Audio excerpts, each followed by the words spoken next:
to decrease our euthanasia rates. They were pretty high when we first started, and we've done multiple things, whether it's increasing adoptions, working with the animals in the shelter to actually basically make them more adoptable. Those are the big things that we've done. With the new adoption coordinator, Courtney, she works really tirelessly with some of the rescue groups to do transports and do other things to get animals out of the shelter. So that helps to, gives them another outcome other than euthanasia. The next question, number 4, was what continuing professional education is planned for ACOs? So our new officers will attend as we get them through NACA, which is the National Animal Control Association. They have what they call an ACO 1, ACO 2 training programs. These used to be all in person, but with COVID and all the different COVID protocols, we're able to actually do those online now, kind of as you to go along, as you go along, to do it at your leisure almost. So we can actually get them to get those to do that. We're also planning on not only putting the ACOs through that, but also some of the shelter workers. I think that helps with our ACAs, which are animal care. So they can actually help. You just increase their knowledge of shelter protocols, shelter procedures, that kind of thing. There is an existing officer, there's an animal law conference they have every year in Atlanta. I've attended it over the last couple of years, didn't go last year. But we try to attend that. And then there's other trainings that we use. I know there's some online things through the NACA program that actually have some other things that we can go to. As far as training for a new animal control officer. Hold on, we have another question. Yeah. Do you see that? Do you have a timeline that they need to complete it? Yeah, typically we want to try to get those done. We try to get them to train within the first 6 months of them starting on staff. That's the goal that we have. Because of staffing issues in the past, we've actually, we can get them rolling. They typically undergo a 4 to 6 week ride along with a current officer. We have one specific officer here, Stephen Meyer, who actually does all the training, that they can start the training and then go through that NACA training as they are starting as they're training.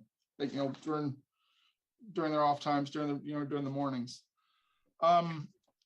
As far as state codes, as animal control officers in Chatham County, we aren't able to enforce the state code, so we actually have to have assistance from law enforcement. So while we are familiar with the state codes, we typically can only assist the officers and the different officers in the municipalities to enforce those codes. So typically, like I said, with the timeline, it typically is, we try to get it with, I'm shooting for 6 months. We could probably do it a little bit sooner, but we're trying to, more on the job training. So that typically takes a little bit longer. They do it, take time out during their normal day to do some of the training online. As far as the TNR program, what our TNR program is a shelter diversion program. We try not to take any healthy stray cats. We get complaints about cats, whether it's a nuisance, someone's neighbor calls, say their next door neighbor has too many cats or something going on. We try to investigate those calls by an officer will go out and investigate, or we can talk to them on the phone about who's feeding and what's going on. Most of those cases we can divert to the TNVR program, where we can give them a voucher. They can trap the cat, take it to pet, call, set up an appointment with Pet Fix and actually get them over there to have them spayed, neutered, and returned. They're also vaccinated. This is a no cost thing. They can loan the trap from us. They trap and bring the trap back when they're done with trapping the number of cats that they have. I think over the last year, there were over 800 cats that we've had through this program, and our cat intake has decreased by significantly more than that.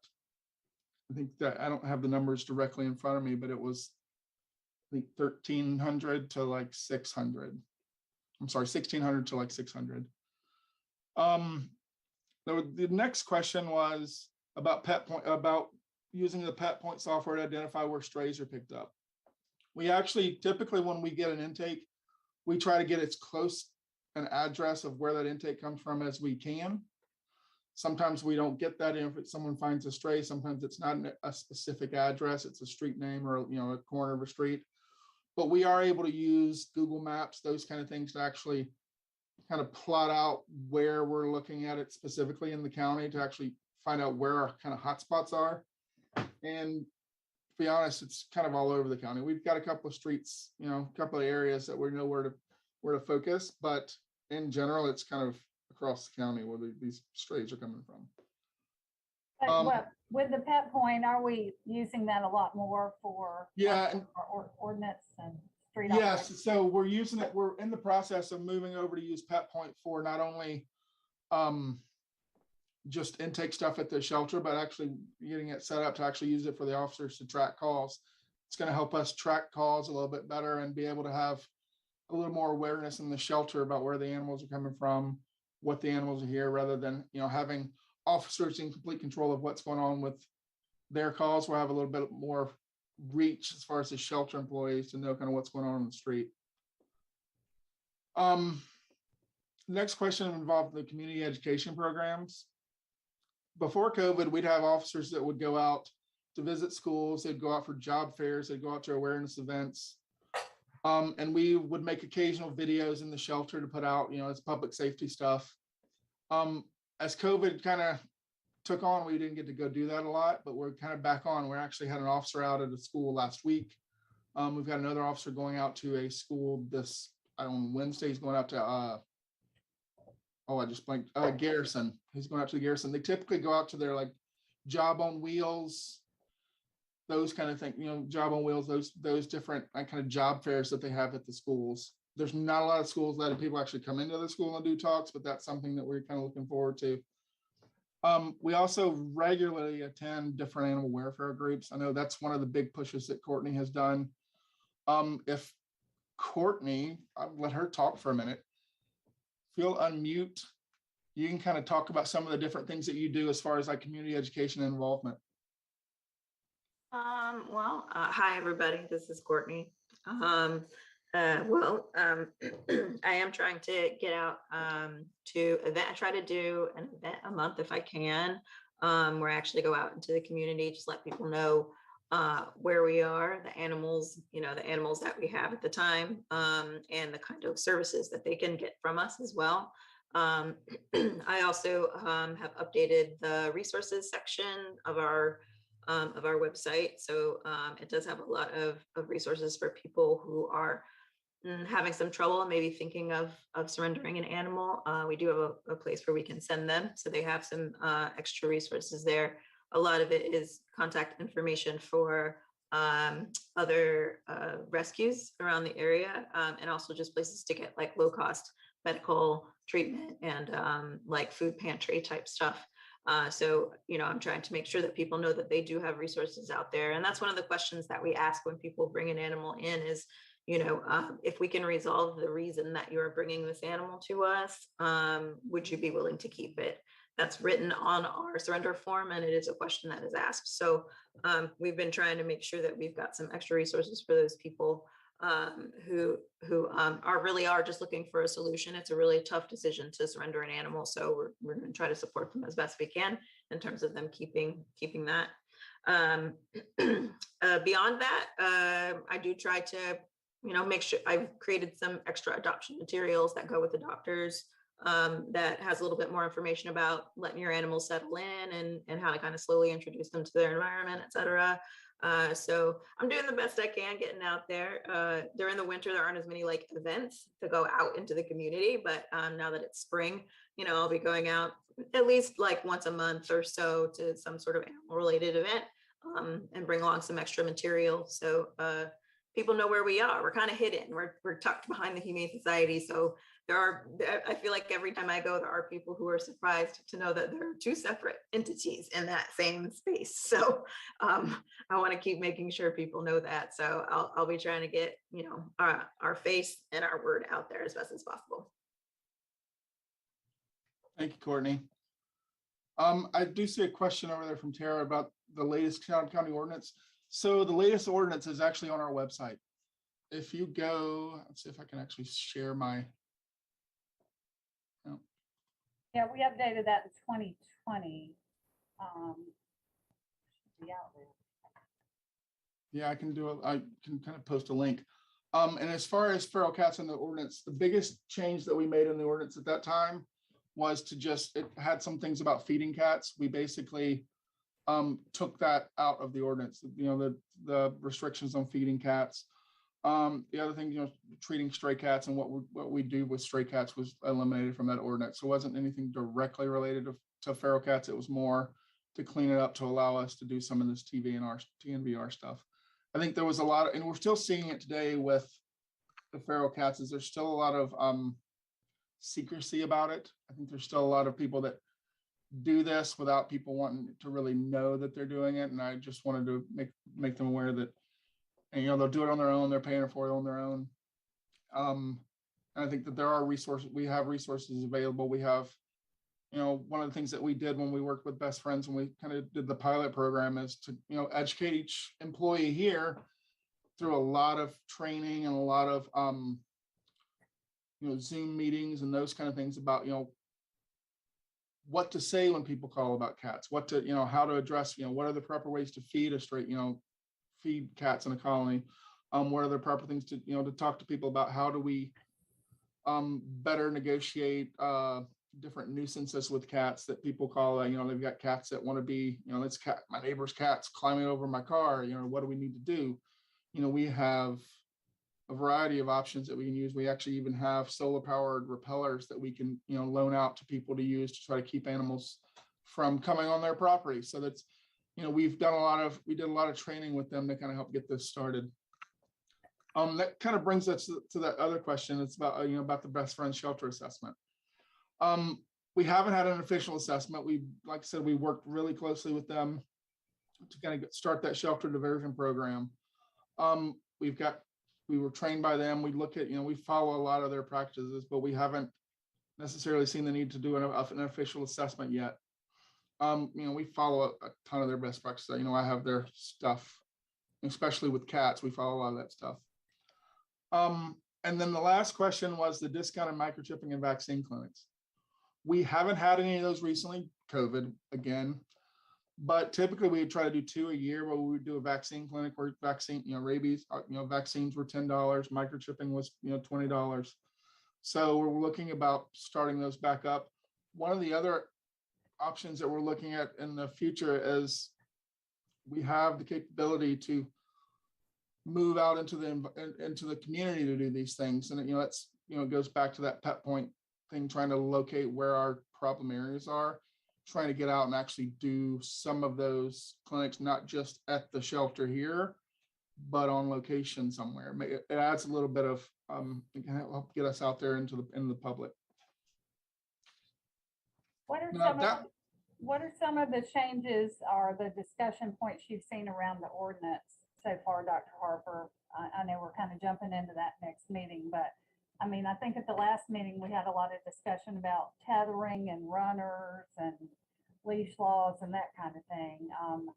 And I know those have been discussion points, but any other items you want to just kind of throw out there? I mean, those are the big ones. I think we talked at the last meeting about the whether the stray hold was either at home or at the shelter. And at the shelter, they're both going to be both the same. It's 5 days for both. We're trying to get that out to the public as well, just so that, if you file a lost pet report, we're working with, Courtney's been working with the ICS department to actually make sure that when you file those lost pet or found pet reports, that they're actually uploaded to our website. You can go to our website and find them, so that 5 days from when that's posted, that after those 5 days go up, that's basically the stray hold, whether it's at the shelter or not. I do recommend they come to the shelter if they're, if you take them to a veterinarian and they have a microchip, just because it's a little bit easier for us to be the go-between or to get the animal back to where it belongs. But in general, there is that option out there to have, to do the stray hold home. The 14 days in the ordinance was basically a response to, to know who was responsible for a dog that was causing a nuisance, or who was responsible for a dog that was doing something else. That's kind of a holdover from the past. And I think we're trying, that's one of the things I know that having it in the ordinance kind of makes it a little unclear. And I think that's one of the things we're going to fixed with that. Other specific ordinance things, one of the things that we were presented through the Companion Animal Alliance is specifically, excuse me, what kind of outdoor, if you have an outdoor dog, how do you keep an outdoor dog? Whether it's, how much space do they need outdoor? If you have a yard, or if you develop a kennel outside, what's the space? We're looking at that. I do know that in researching this, I did find there is a proposed state law. I just found this today. That's through the legislature. It's about keeping outdoor dogs. It's not very specific. It doesn't address any of the areas that dogs should be kept in. It does specify a lot of the stuff that we already have in our ordinance. And and from what I read, just briefly glancing at it before this meeting, it doesn't put a ban on tethering, which we have. And just part of the ordinance changes that we're looking at as well is actually to put more detail in that anti-tethering law. Officers typically go out and will discuss tethering when they go out in public. If a dog's tethered, they'll discuss the proper way to take care of the dog, the proper way, like if tethering versus a runner where it's 2 points versus 1. We discuss that with them. We have conversations and talk to them about doing the proper way, but it's not actually spelled out in the ordinance. And that was one of the recommendations, is to have it actually spelled out in the ordinance what's acceptable. And I think that would clarify some of the things that we actually, would help the public, just to have it actually written down somewhere they can find it.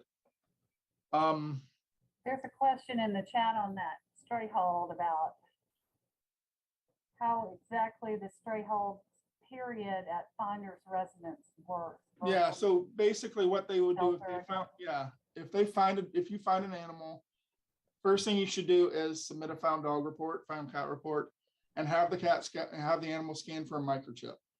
You do both those things. If there is a microchip, like I said, the dog or cat can be brought here. We can negotiate the return back to the owner.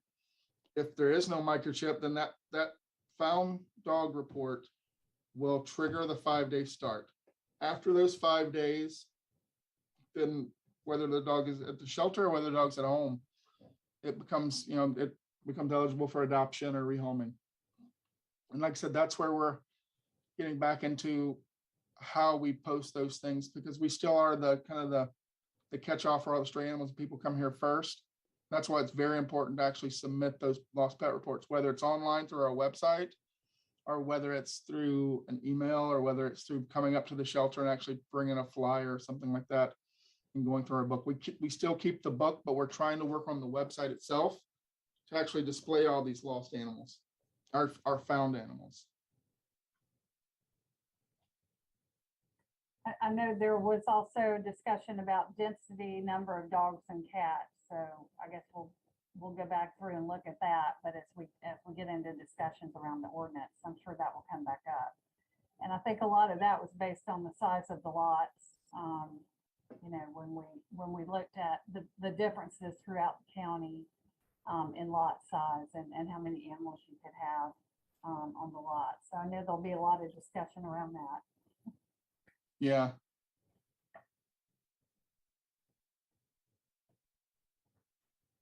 One thing we did pull after the last meeting were the after hours dispatched calls on animals.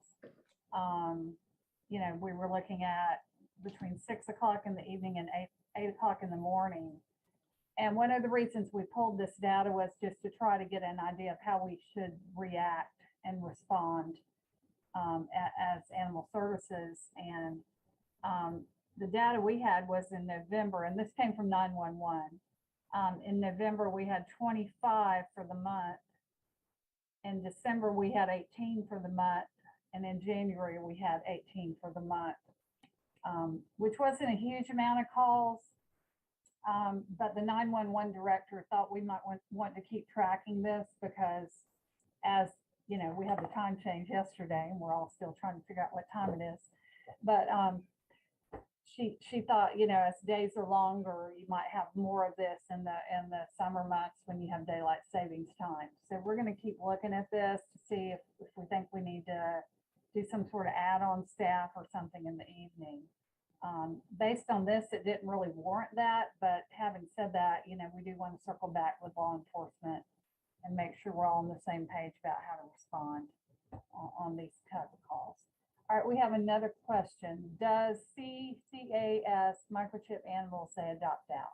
Yes, every animal that comes into the shelter is microchipped before it goes home. That includes animals that go back with their owners that aren't microchipped. It's part of the fee to actually pick your dog up when you have an impound, have impound and boarding fees. All those dogs are microchipped. It's the way we track these animals that if they happen to come back to the shelter or that, but every animal that leaves here is microchipped. Ms. Kramer, did you see that email in regards to the difference between the city and the county ordinances? No. What does it say? It says that why can't we adopt the city animal? Why can't we adopt the city animals ordinance? City's animal ordinance. Well, we've actually asked them to adopt ours, so we're trying to work with, what the differences are that they have. But certainly that's something we can look at as we look at the ordinance changes.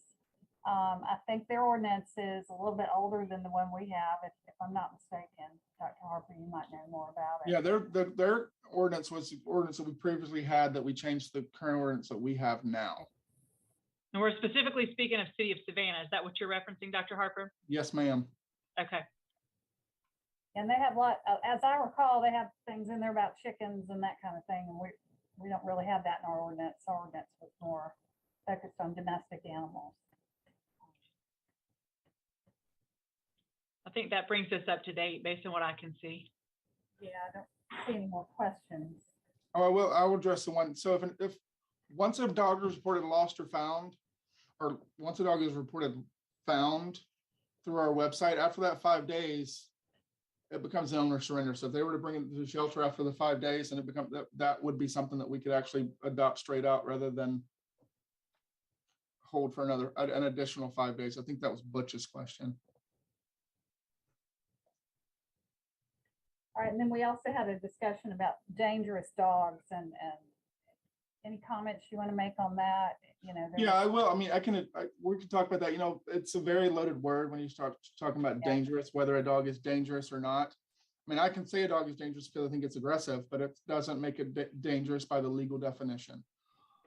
Dangerous dog is a specific declaration in the state of Georgia. There's a dog that's the responsible dog owner law in Georgia. So if a dog was to bite someone severely and make them feel like they are in danger of losing their life, or to cause significant injury to someone, or to kill another person's pet when it's off its property, whether it's a dog or a cat, those dogs can be declared dangerous and be exposed to different qualifications, it's called a classified animal. And so those dogs would have to actually be kept in a certain way. There's fines and fees that are associated. You have to register the dog as dangerous or vicious, and that dog has to be spayed or neutered if it's not, and microchipped, of course, and just basically have more restrictions on those dogs. It also includes a insurance rider on their policy where they actually have to pay an additional insurance to ensure that if something were to happen again, that the person that was injured could be compensated for their injuries. That is something where an officer will go out and make a decision on the scene. We review those when they come back and decide whether we uphold it, whether we want to go through with the declaration or not. And there's just certain things, some owners will want to appeal those things. And in that case, a hearing is held where there's a representative from Animal Services, the health department, and a citizen at large that comes in, and they actually hear both sides of the incident. And then they make a decision whether to uphold the classification or throw out the classification. In cases where they're thrown out, the dog goes back and lives its life. In cases that they're not thrown out, they're upheld, then they have to come into compliance with the ordinance and come in compliance with the various things that need to happen to keep the dog, whether it's increasing the size of their fence or having the dog kept in a certain place. If if they come into compliance, then they can have the dog back. We don't euthanize those dogs. No, the county, we're not there. It's a very rare occurrence that we actually have to, that we're able to euthanize. We'd have to take that to a judge to actually get a euthanasia on those. And we've had that happen in the past, but we talk about that a lot where people are worried about dangerous dogs, whether it's a dog at large that's, running around trying to bite people, that kind of thing. Just because it's just because it's an at-large dog and they growl at somebody doesn't mean it's a dangerous dog by the definition. And that does kind of go back to that whole at-large.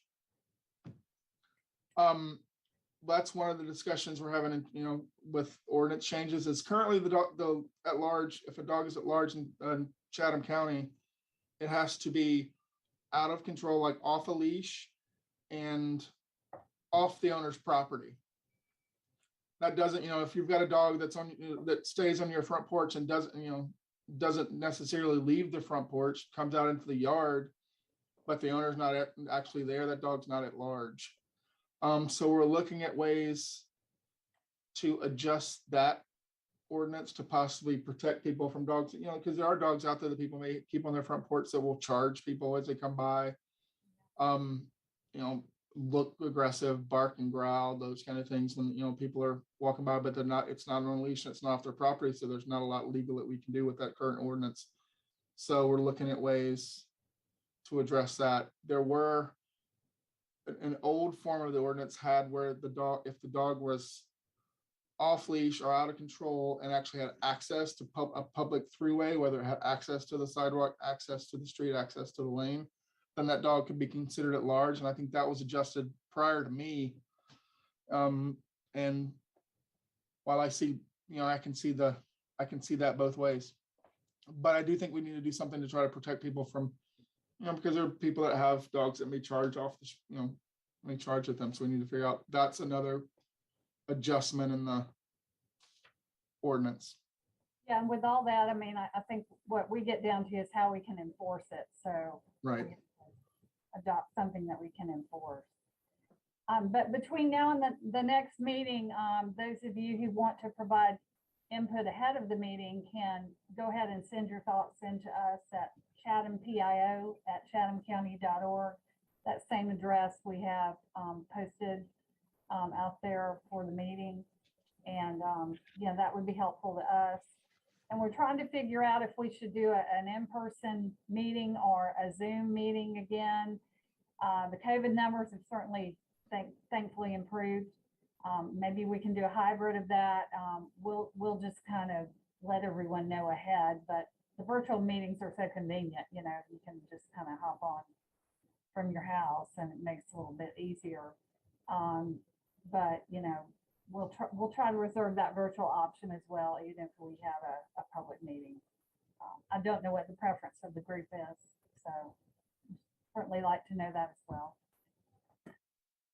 I want to say something, like after that last meeting, we had the list of questions that I went over first. I had some communication with Anne Marie. I think she's on the call. Miss Albaugh is on the call. And I just wanted to apologize to her because I found the email that I had drafted of her with this thing in my drafts. So I'd never actually responded to her. We'd put it on the website, and then today when she emailed me, I found it in my draft. So I just wanted to let her know that, I really appreciate what she's, all the recommendations that they've sent. We've got I think there's like a 47-page document they sent with looking at different ordinances across the county or across the state. And so, we're looking at those, taking all those things into consideration to kind of see where we can go with our current ordinance. Yeah. Any other questions?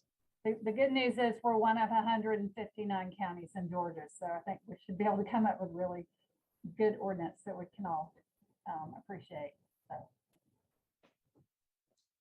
So we're looking at a date again in about a month for the next meeting, and we haven't really picked that date out yet, but let's see. Maybe it's the 18th right after Easter. We might have to talk about that. That might be too much for people. We'll try to keep this Monday night format, but we will be getting that information out once we have a chance to sit down with folks and look at the ordinance revisions and where we think we want to go with that. So just kind of keep that loose, maybe the 18th or the 19th next month, and we'll confirm that back out with everybody. Oh, before we go anywhere, hey Jody, turn your video on so everybody can see what you look like. I know everybody's so shy. Hello. There she is. And Larry and Courtney. Courtney, you can turn your, there she is. Courtney. Larry's video didn't work, obviously. Or earlier. I think Larry's on his MDT, so he can't, I don't think they have a camera on that thing. But no, like I said, we appreciate all the input, and I think that, you know, as we move forward, that's, you know, that's part of what we're trying to do, is actually get input from the community, see where some of the gaps are in our services, and see where we can do to advance it and move forward. Yeah, and have we gotten any input from our other service providers so we can start looking at those gaps, service gaps? I was looking to see, you know, we do work with, one of the things that we've worked with is some of the rescue groups doing some of those, you know, rather, you know, the intake diversion stuff. And then, you know, we also worked with the Humane Society to start up to ensure that all the dogs and cats were spayed and neutered before they leave. We also work with the Humane Society a little bit to do when we have heartworm positive dogs, that sometimes that can preclude them from being adopted because treating a dog for heartworm can be expensive. And we've worked with them. They've got some grant money out there that they can help us with treating our dogs that are heartworm positive to make them more adoptable to people. So that helps to get the dogs out of the shelter. Those are the big ones. And then I don't know if I talked about it at the last meeting, but, you know, there was the issue with, you know, what we do with some of the wildlife in Chatham County. Yeah. And I did talk to DNR, and they have a wildlife program that's set up in the greater Atlanta area. And they're looking to expand that to South Georgia, especially I think Savannah was on their list. So as they kind of get more involved in that, start moving to do that. And it's basically where they would respond to anything that's any wildlife issue that they could deal with, whether it's raccoons, whether it's a deer that's caught in a trap or caught in a fence. We see those occasionally, where they would respond to those. I think they're trying to expand some of their services to deal with those things.